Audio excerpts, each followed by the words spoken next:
You should be able to get in. You want to adjust it? There you go. Yeah. Oh, look at it, you can get in perfectly, mate. Plenty of room. Plenty of room, man. That's what I mean. Everyone went. You shut the door. It's not soft.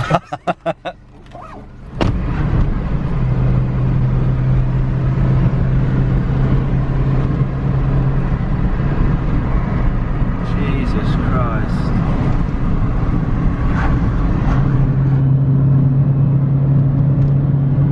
See the speed we're doing?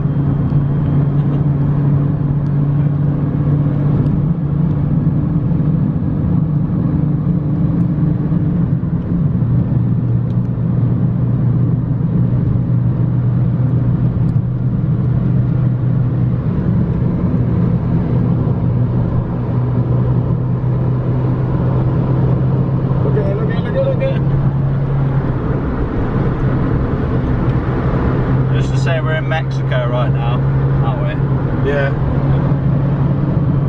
This is 90 kilometers an hour. What's going on, guys? Welcome back to another video. I'm actually in the passenger seat in a Mini Cooper S. It's actually the supercharged one as well, not the turbo one, so it's the earlier version. But I'm joined with the BMW and Mini Dr. Dean. And he's actually been working on this car for like a couple of weeks now, and is finally getting to drive it. Now there is a little grinding noise you might hear, but that's actually just the brakes, so don't worry about that. It's nothing major. It's just because the brakes have obviously rusted because it's been sat for a best part of a month or so. So that might be that. Hopefully they'll wear off just from doing some light braking and that. But yeah, it's good to get out in a little pocket rocket. Like, I've always wanted to have a Mini Cooper S as a little like project car or a track car, and just to, you know, be in one now that it's like so small. Bear in mind, George, this is the W11 engine and not the R56. Yeah. Supercharger one. Yeah, supercharged. Just pulls and pulls. It's not like a turbo, you have to wait for it to come in. Supercharger just goes and goes.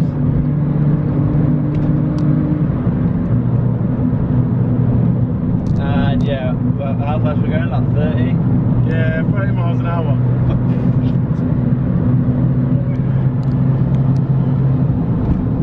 So yeah, just a little bit of the work that he's been doing. Obviously, when he bought it, it was in a pretty rough state, and there's a lot that need doing, a lot of maintenance, basic maintenance things. So what are the things that you've done to it then? I know it's had a bigger intercooler, hasn't it? Bigger intercooler, 90% upgrade pulley, which is basically 20%. No point calling it because the difference between them are very slim, so there's no difference. We've also got... That's on the supercharger. We've also got the uprated cooling system. We've also got a K&M panel filter. We've also got quite a lot of mods already installed on this car. But we still haven't even remapped it yet, have we? No, it's not been remapped. When we remap this as well, it's just going to be, it's just going to be insane. It'll be terrorising the streets at 250 brake. Literally. It'll be crazy. I don't know if you guys can probably hear as well. The supercharger whine, when you press your foot down, it whines. Where it's charging up, and the car is insanely quick for what it is. Like I say, it's been the first time I've drove it since I've actually bought it properly, after it needed all the oil filter housing. Now I've got this car, as many of you guys probably don't know, if you ain't subscribed to me, I've got this car very cheap because the guy thought it needed major work and he thought he conned me.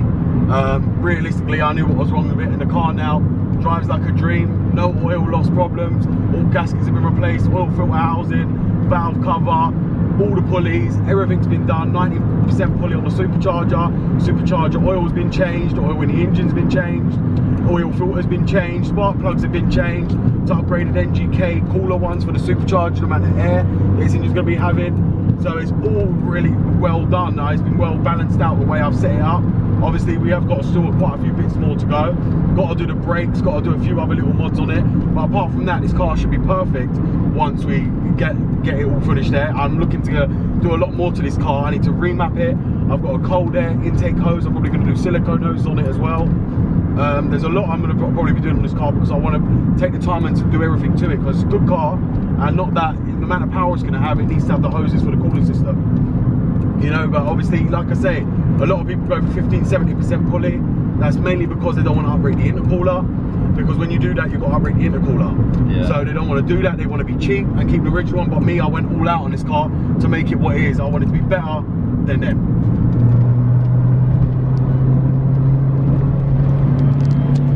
You're gonna come down this road.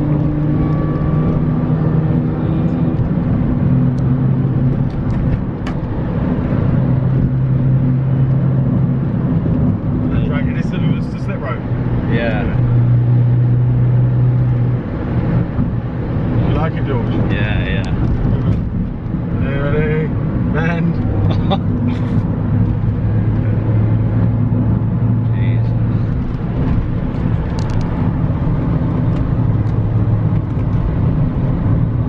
So tight, isn't it, the steering?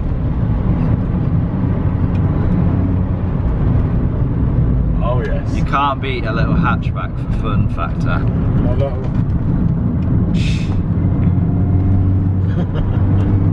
want to test it. She thinks gonna dump me out.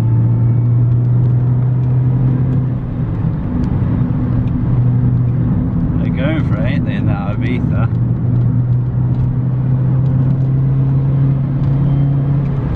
I think they are. Well, I don't realise I can handle the bed. Oh, they had a little rear end wobble then, didn't they? Did you see it? Yeah, because they can't handle it around the bends like me. No. That's the thing, I can take it around the bends at speed, they can't. No. It just sticks. You can feel it proper pulling you. There, mate, this car sticks like shit, man.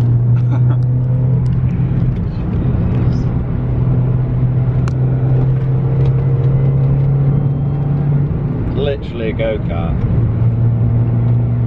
I know, man. I know what Nathan meant when he told me these things handle like shit. Yeah. Okay then, so we have been for quite a long test drive, doing about 50 miles in it. And I just want to say, like, this car is literally just so much fun. I would love to have one as a little track project. It's just honestly so much fun. Just the weight of it, that how small and nimble it is. Like the handling is literally amazing. When you was going around them windy, twisty roads, like you didn't feel like, you know, the back end was going to slide out or anything. It's honestly so much fun. Like I say, all the work that I've put into it has come across, and the car now feels a lot better, a lot more punchier, a lot more fun to drive. Like I say, you know, I did do the oil cooler, the oil housing gasket. I did have a problem with the oil cooler. One of the gaskets fell out, so the oil flooded from the engine. It wasn't a bad thing because I was changing the oil anyway, but it was a bad thing for my garage. So this car's left this mark and its presence to be known. So, you know, this car is now sorted and it drives like ace, absolute ace. And like I say, I can't actually fault it. The person I actually bought it from, as I said, I got bumped. In the end, I ended up getting the better end of the deal because it didn't cost much to repair.